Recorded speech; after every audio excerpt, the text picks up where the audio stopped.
दोस्तों, आज मैं आपको बताने वाला हूँ how to play a perfect cover drive. तो उससे पहले मैं आप सभी को पूछना चाहता हूँ कि मेरी पिछली पुल शॉट और उससे पिछली वाली शायद किस फ्लिक की बनाई थी हमने, तो वो आपको कैसे लगी। तो ये हमारा डे 3 है of being 100 days and 100 cricketers के। तो चलो कुछ देर बाद मिलते हैं।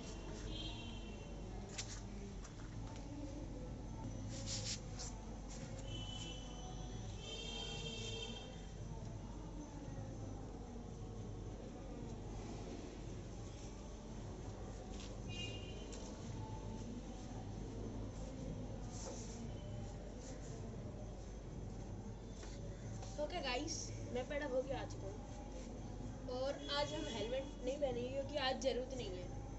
जिस दिन ज़रूरत होती है उस दिन हम नहीं पहनते हैं। ये बात सही कह रहा हूँ क्योंकि फुल शॉट वाली वीडियो में मैं नहीं पहन पाया था because of some injury. Flick shot वाले में नहीं पहन पाया था, वो मैं भूल गया था पहली बात तो। और आज हम नहीं पहन सकते क्योंकि आज ज़रूरत नहीं है। जब ज़रूरत नहीं होती तब याद आते हैं। तो मैं 2 मिनट में मिलता हूँ आपसे।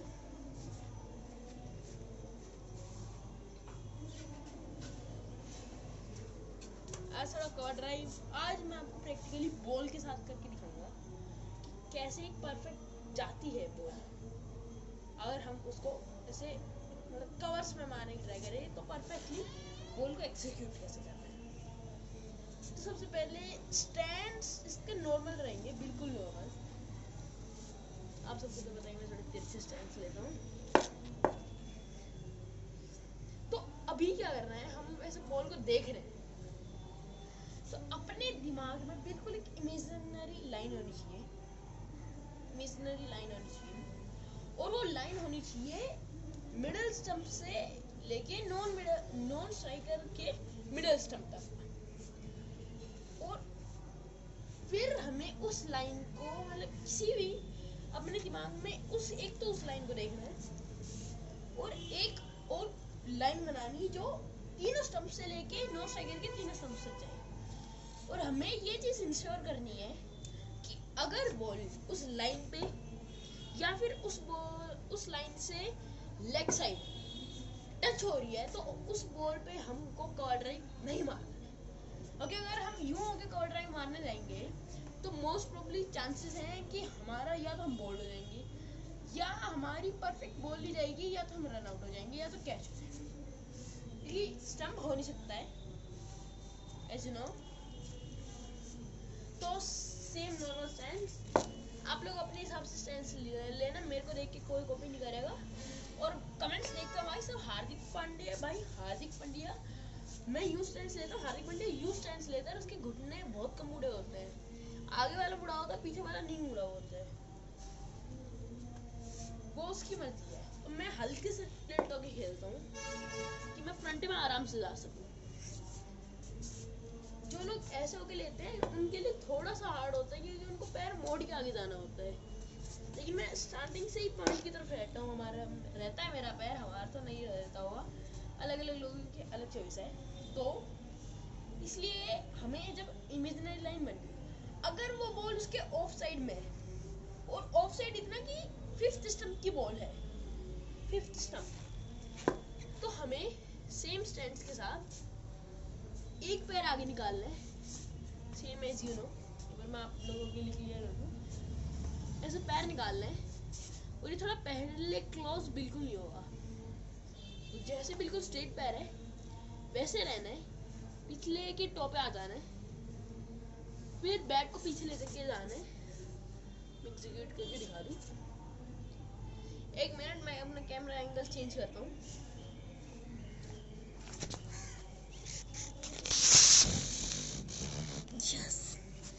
तो अभी आप लोगों के लिए क्लियर हो जाएगा। फ्रंट में गए, मेरा पैर बिल्कुल नहीं मुड़ा है और हल्का सा मेरा पॉइंट की तरफ ज़्यादा पैर मुड़ा है, वो भी बिकॉज ऑफ सम रीज़न। मेरे ये एक नेसेसरी थिंग है, ये ज़्यादा मुड़ा होना चाहिए। अगर तुम इसको बिल्कुल ऐसे स्ट्रेट बॉल की अलाइनिंग में रखोगे तो तुम होल्ड नहीं कर पाओगे और अचानक से गिर जाओगे। या फिर तुम इसको यूं रखोगे, वो भी एक परफेक्ट थिंग है, लेकिन वो ऑन साइड की बॉलों के लिए किया जाता है। जैसे हम पुल मारने के लिए ऐसा हल्का सा पैर मोड़ के मारते हैं, इसलिए ऑफ ड्राइव के लिए भी हमें थोड़ा सा पैर मोड़ना पड़ता है। इसलिए ऐसे गए आगे, पैर टो पे आ जाना है। हमें ये पैर ऐसे नहीं है कि यू टो पे लाना है।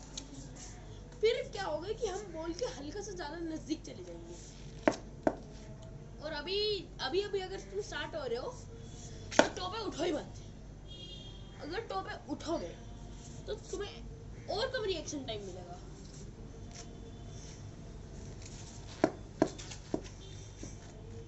ओके, अभी क्या देख रहे हो कि मेरे बैट पे स्टिकर नहीं है, लेकिन आपके अगर बैट पे किसी भी बैट पे स्टिकर हो, और अगर आप नए बच्चे हो और आपके बैट पे स्टिकर नहीं है, तो बैट पे एक अलाइनमेंट बना लो, यू लाइंस जिनका एक स्टिकर होता है, या फिर कोई टेप मार दो वहां पर, कलर टेप। जब भी आप एग्जीक्यूट करोगे, कलर टेप हमेशा या फिर स्टिकर आपके मुंह पे होना चाहिए, आपको दिखना होना चाहिए। और बैट 90 डिग्री पे कोई नहीं उठाएगा। अगर 90 डिग्री पे उठाओगे तो वो लॉफ्टेड हो जाएगी और वो 6 के लिए भी नहीं जा पाएगी। 6 के लिए भी ग्राउंडेड ही मारनी पड़ती है, बस उसकी थोड़ी सी अलग टेक्निक होती है। उसके अंदर थोड़ा फास्ट मूव करना होता है और बैट को हल्का से हल्का शेक करते रहना होता है।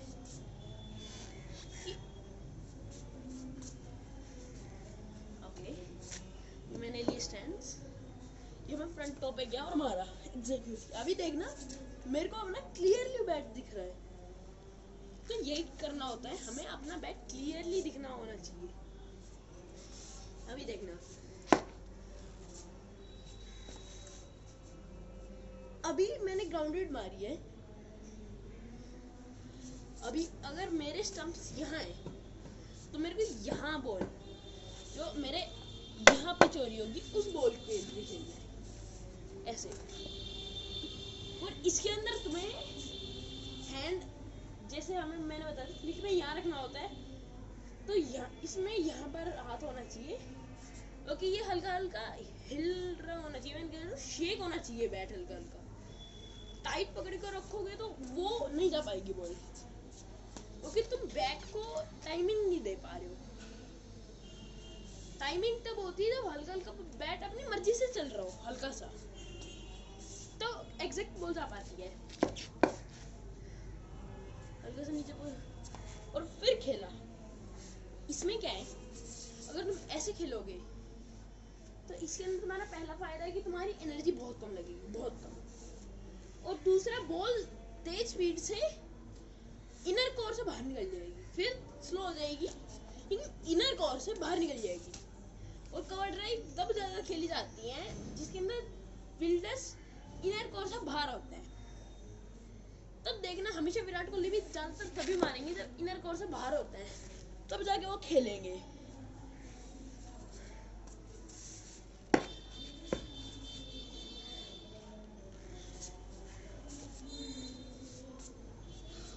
हाँ, एक और बात, अगर तुम कवर ड्राइव मारे हो तो तुम्हें वापस जाके फिर आगे भागना है, क्योंकि अगर तुम, जैसे मैंने पहले बताया था, फ्लिक के अंदर अगर तुम फ्रंट से जाके मार के भाग रहे हो तो सीधा भागना है, वो गलत बताया। वो गलत फ्लिक के लिए सही है, वो पुल के लिए भी सही है, लेकिन वो चीज कवर ड्राइव के लिए गलत है, स्ट्रेट ड्राइव के लिए गलत है, ऑन ड्राइव के लिए सही है। बिकॉज ऑफ सम रीजंस, क्योंकि ऑन ड्राइव पे हमें ज्यादा एफर्ट नहीं मारना पड़ता, हमारी बॉडी ज्यादातर उसी साइड में जाती है, तो उसने हमें ज्यादा एफर्ट नहीं मारना पड़ता, तो बॉल आसानी से रिलीज हो जाती है। इसके अंदर हमें जिस साइड हम है उसी साइड और जाना है। तो हम जैसे फ्रंट फुट पे गए, मारा, अभी हमें यूं नहीं भागना है। अभी देखो ना, मैं भागने की ट्राई कर रहा था, मेरा पिछला पैर स्लिप हो गया, अगला पैर भी स्लिप हो गया, क्योंकि बॉडी अचानक से रिएक्ट नहीं कर पाती है उस टाइम के लिए। तो सबसे पहले आना है, फ्रंट फुट पे जाना है, खेलना है, फिर ऐसे भागना है, एज अ नॉर्मल क्रिकेटर मैं तो यही आपको ये मेरा ओपिनियन है, और लोगों का अलग ओपिनियन होता है। तो मेरा यही ओपिनियन रहेगा कि आप पहले पीछे आओ फिर आगे जाओ। इससे क्या होगा कि पूरी बॉडी आपके कंट्रोल में रहेगी। नहीं तो काफी बार प्लेयर्स गिर जाते हैं, मेरे सामने मेरी टीम में भी बहुत गिरे। वो कवर ड्राइव मारेंगे और सीधे भागने की ट्राई करेंगे, तो बहुत डिस्टेंस हो जाता है हमारा फ्रंट फुट और बैक फुट के अंदर। जब हम एग्जीक्यूट करके भागने की ट्राई करेंगे, या तो हमारा फ्रंट लेग ही फिसल जाएगा, या तो हम टॉप पे मारेंगे, जैसे हमें ऐसे आगे के लिए वो जंप नहीं मिल पाएगी, हम फिसल के वहीं गिर जाएंगे। तो ऐसे एक नॉर्मल हम वो लेते हैं स्टैंड्स, सेम ऐसे ही हमें अभी भी लेना है। बस डिफरेंस क्या होगा, जब हम स्टैंड्स लेते हैं हमारा बैट टच होता है हमारे ग्लव से, बस उसके अंदर हल्का सा हाथ नीचे कर लेना बैट से, ग्रिप से, और फिर खेलना है। तुम्हारा बैट का ये जो लास्ट का हिस्सा होता है हुक, इसको हम हुक बोलते हैं, हमारी एकेडमी में इसको हुक बोला जाता है। ये दिखना नहीं चाहिए, वो लॉन्ग हैंडबैग्स में दिखते हैं, और वो भी सिर्फ इतने दिखते हैं, ग्रिप उसकी गायब होती है। जैसे विराट कोहली और रोहित शर्मा यूज करते हैं, वो इसलिए किया जाता है क्योंकि वो लोग यहाँ से पकड़ के एग्जीक्यूट कर पाते हैं, तो उसके अंदर कम पावर लगानी पड़ती है, बॉल बहुत तेज आती है आगे। सारे क्रिकेटर्स यही प्रीफर करते हैं कि वो ज्यादा देर तक खेल पाए।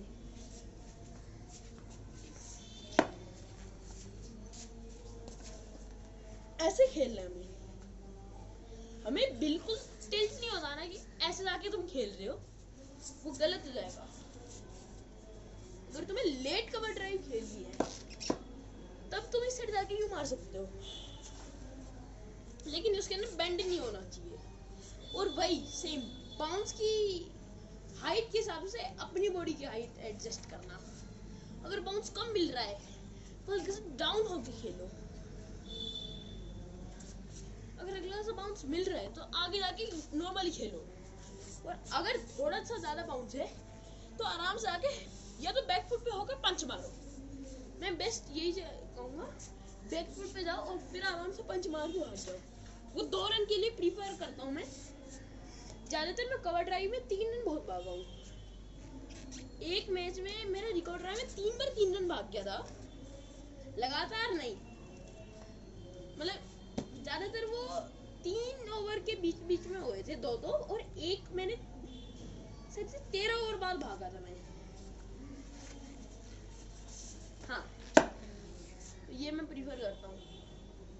तो मैं यही चीज आपको भी प्रीफर करने के लिए कहूंगा कि उस बॉल पे आप पंच मारने की ज्यादा ट्राई करो कवर ड्राइव से। डायरेक्शन सेम होगी, बस उसके अंदर आपको थोड़ी सी टाइमिंग्स मिल जाएंगी, टाइम लाइन मिल जाएगी, टाइम मिल जाएगा, और आपको अपनी टाइमिंग्स मतलब अच्छे से प्रीफर करने का मौका मिल जाएगा कि मुझे पंच मारना है, अपर कट मारना है, या फिर उस बॉल को लीव करना है। अपर कट के अंदर कुछ लोग सोचते हैं इसको अपर कट कहा जाता है, कहा इसको भी अपर कट जाता है, लेकिन अपर कट होता है ये। अगर आप 1990s में जाके देखोगे तो अपर कट इसे कहा जाता था, इसको जो ऊपर ऊपर मारते थे। कट ये होता है, अपर कट सेम अब ऊपर से। अभी मैं अपर कट के लिए रेडी नहीं हूँ बिकॉज थाई इंजरी, उसके अंदर हमें ये लेग पूरा इसे ले जाना पड़ता है और ये पैर ज्यादा मूव करता है, इसलिए मैं इसको नॉर्मली खेलता हूँ कि मेरी थाई ज्यादा यूज ना हो। अभी जितनी भी आप वीडियोस देख पा रहे होंगे उसके अंदर ज्यादा थाई का काम नहीं है, बस ट्विस्ट होना है, और वो भी थाई का काम नहीं है, अपर बॉडी का काम है, जैसे पुल के अंदर।